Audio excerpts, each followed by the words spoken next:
एक बार गंडकी नदी में स्नान कर रहे थे और गंडकी नदी में एक हिरण को लेकर आए। वह एक हिरणी थी, गर्भवती थी और उसके गर्भ में एक छोटा सा शिशु था।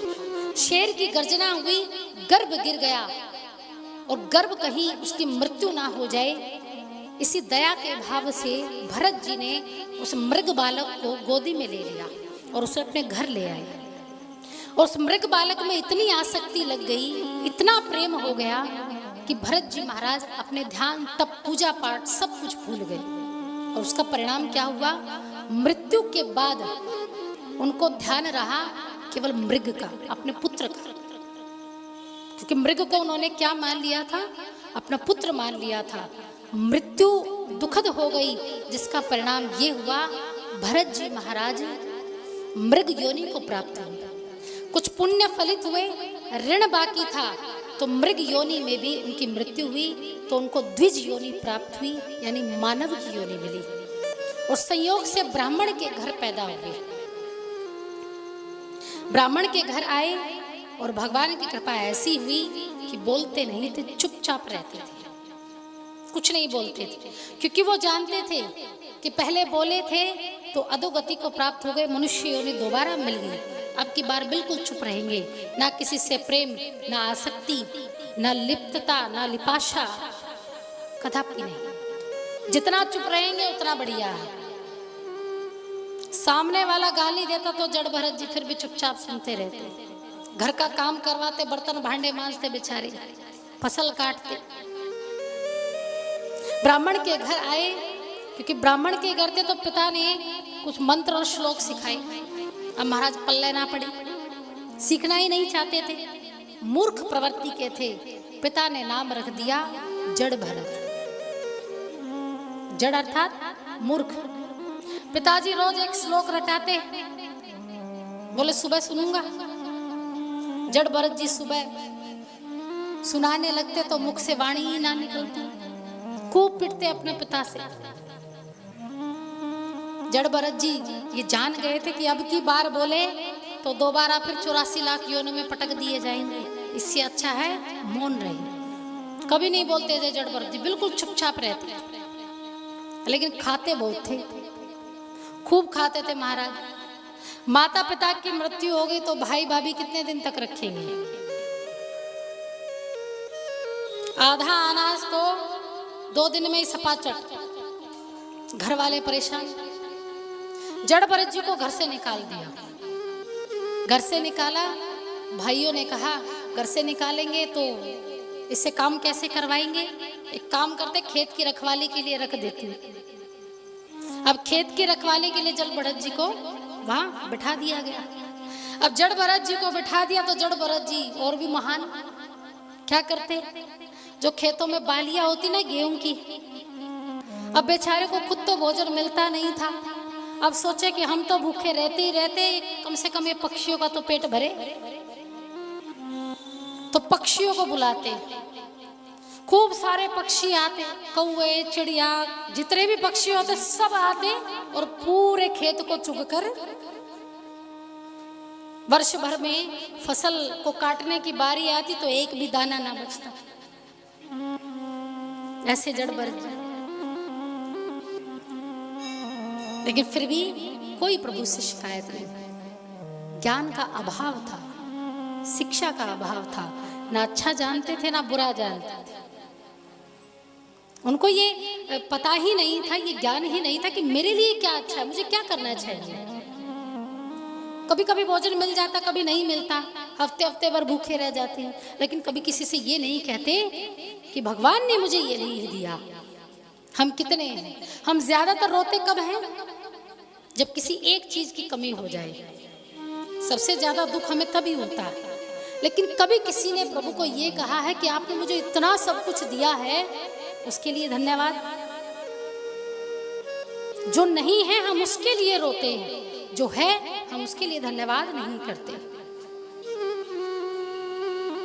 और सबसे बड़ा तो हम सभी को ये शरीर दिया गया, इससे करिए आप अपने परिश्रम,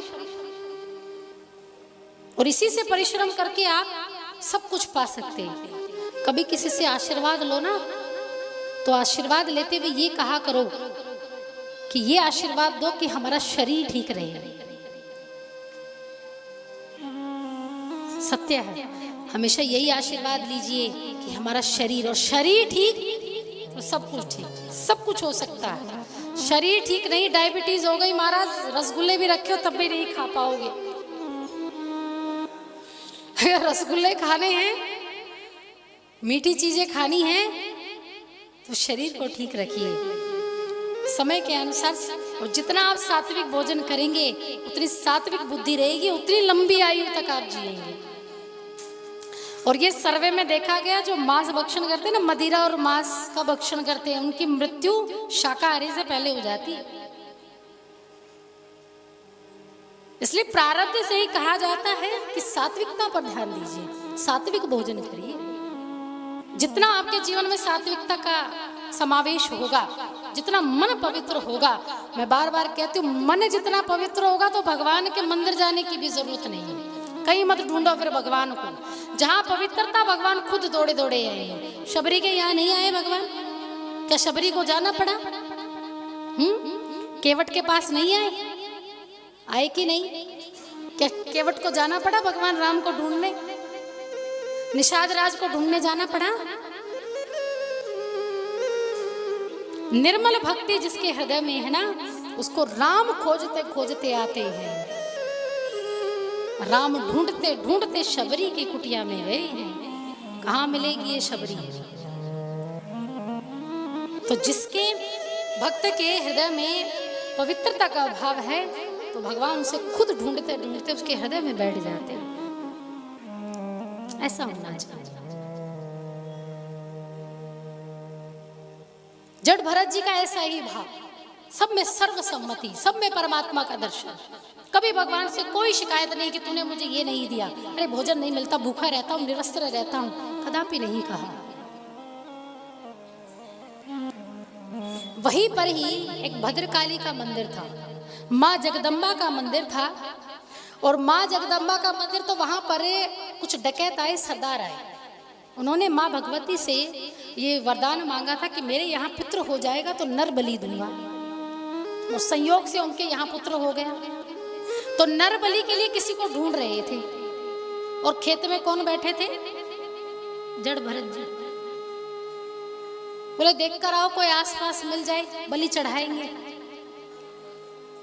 ढूंढा तो खेत में मिले जड़ भरत जी महाराज, शांत भाव से चुपचाप बैठे थे। जड़ भरत जी के समक्ष गए, जड़ भरत जी को कहा कि चलो। बोले कहाँ? बोले तुम्हारी बलि चढ़ेगी। अब उनको ये नहीं पता था कि बलि होती क्या। इतने भोले थे, उनको ये भी नहीं पता था कि बलि होती क्या। और कई दिन से महाराज भूखे थे, तो चल पड़े साथ में। अब जहां गए थे, खूब हलवाई पूरियां उतार रहे थे, खूब बढ़िया पकवान बन रहे थे, 56 भोग बन रहे थे, खूब बड़ा टेंट लगा था। अब जड़ भरत जी ने देखा, पूछा कि कोई उत्सव है? बोले हाँ। बोले क्या उत्सव? बोले आज किसी की गर्दन कटेगी,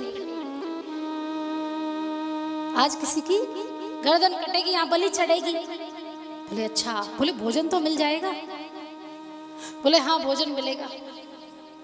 बोले ऐसी बलियां रोज चढ़ाया करो, पर भोजन दे दिया करो। कितने भोले, इतने साधारण थे। ऐसी बलियां रोज चढ़ाया करो, पर भोजन दे दिया करो।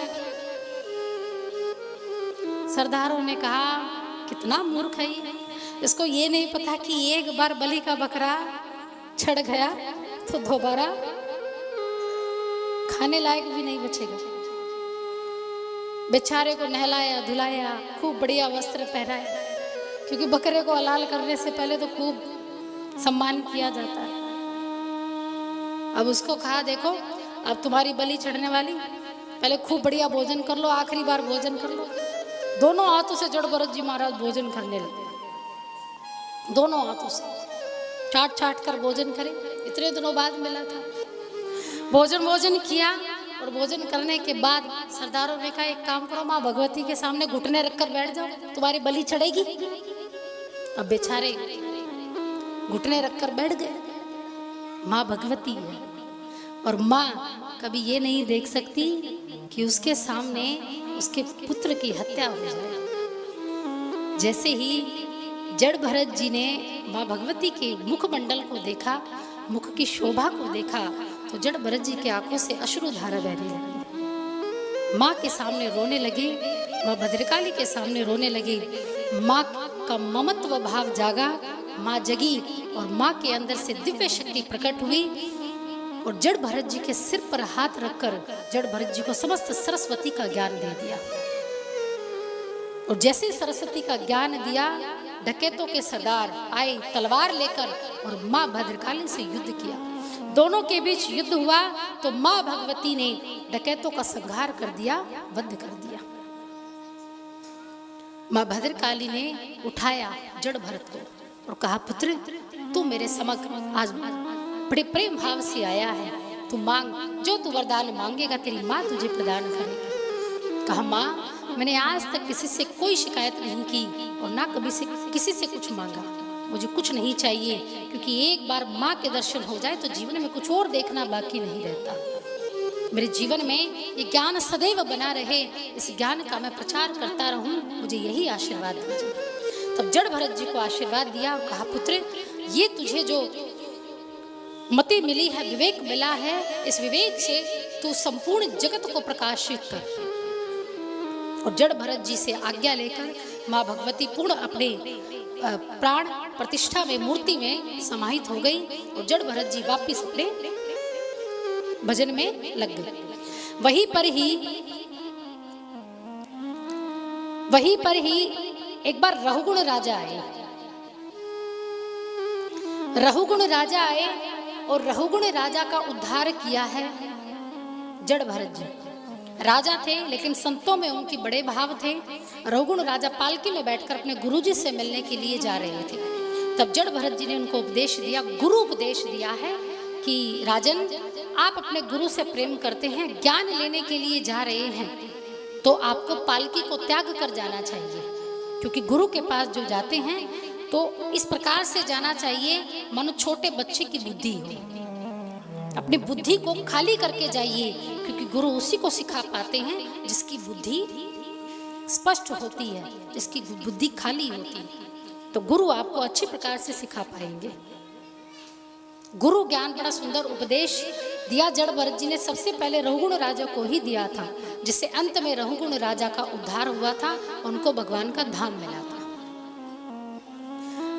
बोलिए भक्त वत्सल भगवान की, श्रीमद् भागवत महापुराण